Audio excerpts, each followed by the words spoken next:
Welcome everyone to an episode of Smile Continues. I just want to speak to us today about the late great slain rapper Nipsey Hussle. Nipsey Hussle was a bookworm, a guy who actually used marketing books in order to build his community and actually sell his mixtape. He was somebody who actually found inspiration in the fact that he could actually learn it in a book.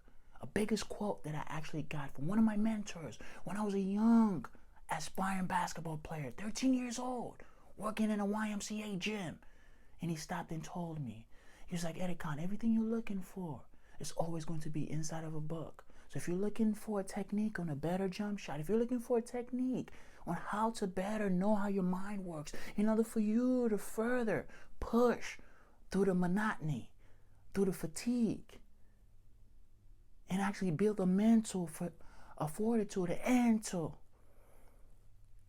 get better, in order for us to improve. What the fuck am I talking about?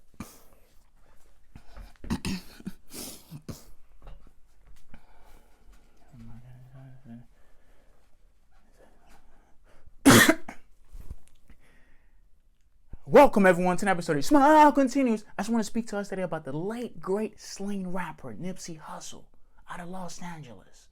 He actually found his inspiration in books. Nipsey Hussle was a bookworm. He actually realized his dreams and his aspirations to build his community and actually sell his mixtapes were actually found in books. From actually reading, from actually subscribing to the fact that he could actually stop, stay in a still position and actually read through lines. Yes. As a black man, he found an inspiration. As a human being, he found consistency in the fact that he wanted to understand humanity in order to further sell his product and build his community. Although he talked about guns, although he talked about violence, although he talked about strife, although he talked about socio-economic inequality, although he talked about those things, he was actually inspirational, because now black men all over the world are finding inspiration in reading books. But I've been reading books. Check me and my brother's bookshelf. My brother has a big bookshelf. My brother was actually made fun of by one of his friends when I was, 13 years of age. I remember this vividly. We were in the car. We had just finished playing pickup basketball. His friend was really big on Allen Iverson. He had the sleeve. He was a big AI guy, and we were really big Kobe guys. So we would always go back and forth about who was really a good two guard, which is a shooting guard. So we would go back and forth, yada yada yada. He had some game. He had a little jump shot. He was a big driver, and Allen Iverson, his biggest strength was his tenacity and his ability to always hit, sort of like Marshawn Lynch, always hitting, just consistency. But he was a driver, and he never really had that much of a jump shot. But my brother had a jump shot, and I had like the complete game, and I was the one that was able to do what they couldn't both do. So we would always, chastise ourselves. We would always make fun of ourselves. And, one day we had just finished playing basketball, and we were in the car driving back home. And we hadn't gotten back home, and we usually, stop by like the closest, convenience store before we actually arrive, to get some little Gatorade, to pump up. And this time we didn't stop because we already had it at the house. So while we actually arrived at the house, he actually gets out of the car, he actually opens the door. So he's trying to quench his thirst. So he actually, while he's maneuvering, looking for the fridge and looking for where the Gatorade's at, maybe we have it outside in the cooler or something, he actually sees this pile of books. And then he gets to my brother. He's like, bro, you actually reading? Bro, you actually have all these books about Tony Robbins, about Jim Rohn, about Robert Kawasaki? You have all these books? And he actually, chastised my brother in a jokingly way. And my brother was like, yeah, I'm reading on how to make more money. Yeah, I'm reading on how to stack up. And I'm reading on how to build up, man. Who is it?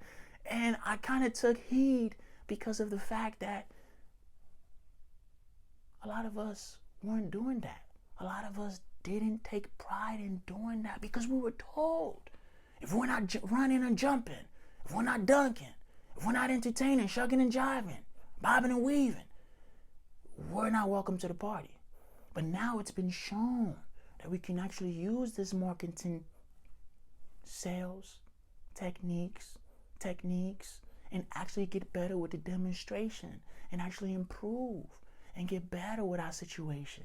So we can improve with our sales techniques by actually reading it in a book. We can actually get better with our barbering skills and techniques by actually being able to sit down and actually do the theory, actually learn how to be able to enunciate and pronounce lines and actually be able to regurgitate those lines in our head in order for us to further process and get our body to move. So we can actually read through things. So we don't just knock it off and say, well, it's not me. I'm only a performer, so I can only do performance jobs. Just give me the client. I can teach them the technique, and I can teach them the demonstration. But you can't learn it in a book. You've been trying to avoid reading all this while. Nipsey Hussle was a bookworm, and he was a multi-platinum selling artist. And he's Grammy nominated.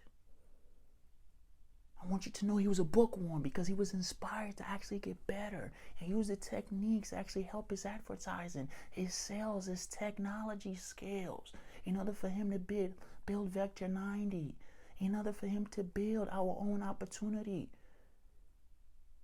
with David Groves, and in order for him to build the All Money team, in order for him to build A&B, in order for him to build the brand in which he built. Because of the fact that he was a bookworm. So now everybody's getting inspiration about reading books. So I want you to get inspired about being consistent, about you reading books too. Until then, double up. And just remember, your smile continues, just like the marathon continues. Goodbye.